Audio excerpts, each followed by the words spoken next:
String মেথডের এই পর্বে আমরা আরও তিনটা ওয়ে দেখব। সেটা হলো স্ট্রিং ট্রিমিং, অর্থাৎ আশপাশে যদি কোনো স্ট্রিং ডিক্লেয়ার করার সময় আশপাশে যদি কোনো স্পেস হোয়াইট স্পেস থেকে থাকে ডানে অথবা বামে, সেটা রিমুভ করার জন্য এই ট্রিমিং ফাংশন ব্যবহার করা হয়, মেথড ব্যবহার করা যায়।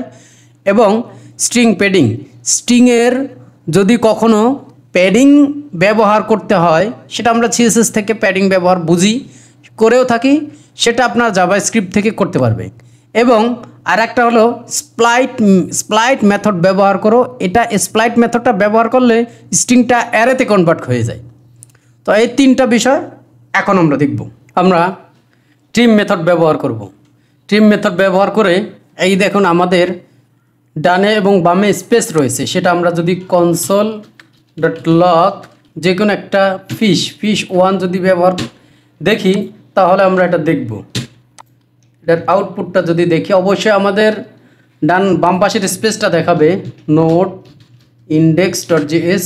দেখুন বাম পাশের স্পেসটা দেখাচ্ছে, ডান পাশেরটা দেখাচ্ছে না। টার্মিনালে তো ডান পাশেও তো স্পেস আছে, সেটা আমরা জানি। তো এইটা ট্রিম করার জন্য, এই ডান বামের স্পেস কেটে ফেলার জন্য আমাদের একটা ফাংশন মেথড ব্যবহার করা হয়, সেটা হলো ট্রিম মেথড ব্যবহার করলে এই ডান এবং বামের স্পেসগুলো কেটে যাবে।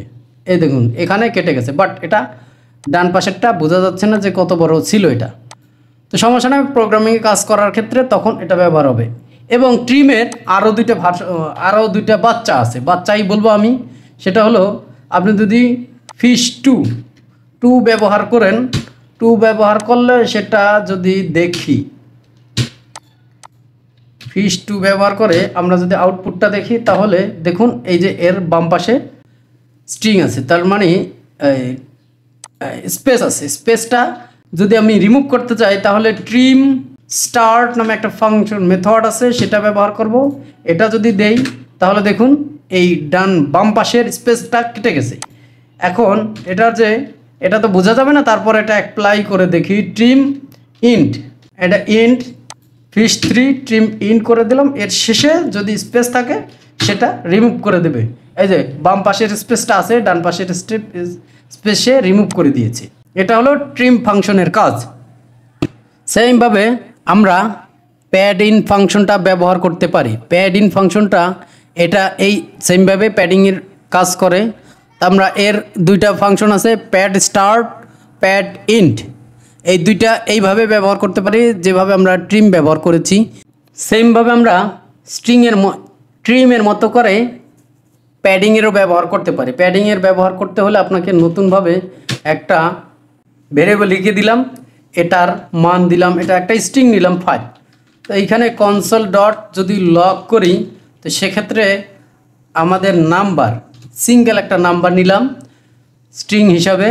এটার প্যাড স্টার্ট, শুরুতে প্যাডিং হবে, সেটা হবে কত, ধরুন 4 ক্যারেক্টার বা 6 ক্যারেক্টারের হবে। তো 6 ক্যারেক্টার, টোটাল 6 ক্যারেক্টার হবে। সেটা হলো যদি 0 দিয়ে দেই, তাহলে স্টার্ট শুরুতে 6টা, টোটাল 6টা হবে। তো এটা নোট ইন্ডেক্স ডট দেখুন, এটা টোটাল 0 সহ 5, টোটাল 6টা ক্যারেক্টার হয়েছে। এখানে 6টা ক্যারেক্টার টোটাল হয়েছে, এটা 5 সহ। এখন যদি আমরা সেমভাবে প্যাড ইন্ট দিই, প্যাড ইন্ট ব্যবহার করতে চাই, প্যাড স্টার্ট ব্যবহার করলাম, ইন্ট ব্যবহার করতে চাই, সেক্ষেত্রেও আপনাদের যদি 6টা এক্স দিয়ে দেই, তাহলে আমাদের ওই ক্যারেক্টার সহকারে, এই দেখুন এখানে সহকারে 6টা চলে আসছে। এইভাবে আমরা বিভিন্ন ক্ষেত্রে প্যাড স্টার্টের ব্যবহার করতে হবে প্রোগ্রামিংয়ে। এখন আমরা একটা গুরুত্বপূর্ণ মেথড দেখব। এটা খুবই একটা গুরুত্বপূর্ণ মেথড। এটা দ্বারা আপনার স্ট্রিংটা অ্যারেতে কনভার্ট হয়ে যায়। লক্ষ্য করুন, আমরা একটা ভেরিয়েবলের মধ্যেই 3টা নাম লিখে দিলাম। এখন যদি আমরা এটা কমা সেপারেটেড ওয়েতে স্প্লিট করি, তাহলে আমাদের কি রেজাল্ট আসে দেখুন, একটা অ্যারো চলে আসবে। দেখুন এই যে এইগুলো কমা সেপারেটেড ওয়েতে প্রত্যেকটা একটা অ্যারে এলিমেন্ট আসছে। এখন যদি কমাটা না দিয়ে যদি আমরা স্পেস দেই, সেটা রেজাল্ট দেখুন এইটা এইভাবে চলে আসছে। এখন এখানে কমাটা না দিয়ে যদি আমি কিছুই দিলাম না, সেক্ষেত্রে কি আসবে, সেক্ষেত্রে আমাদের প্রত্যেকটা ক্যারেক্টার আলাদা আলাদা করে, দেখুন কমাটা কিন্তু আলাদা একটা আসছে, দেখছেন কমাটা কিন্তু আলাদা একটা অ্যারের এলিমেন্ট হিসেবে আসছে। এখন যদি আমি এখানে স্পেস দিলাম, স্পেস দিলে কি হবে, স্পেস দিলে প্রত্যেকটা ওয়ার্ড একটা এলিমেন্ট আসে, সেটা আমরা দেখেছেন।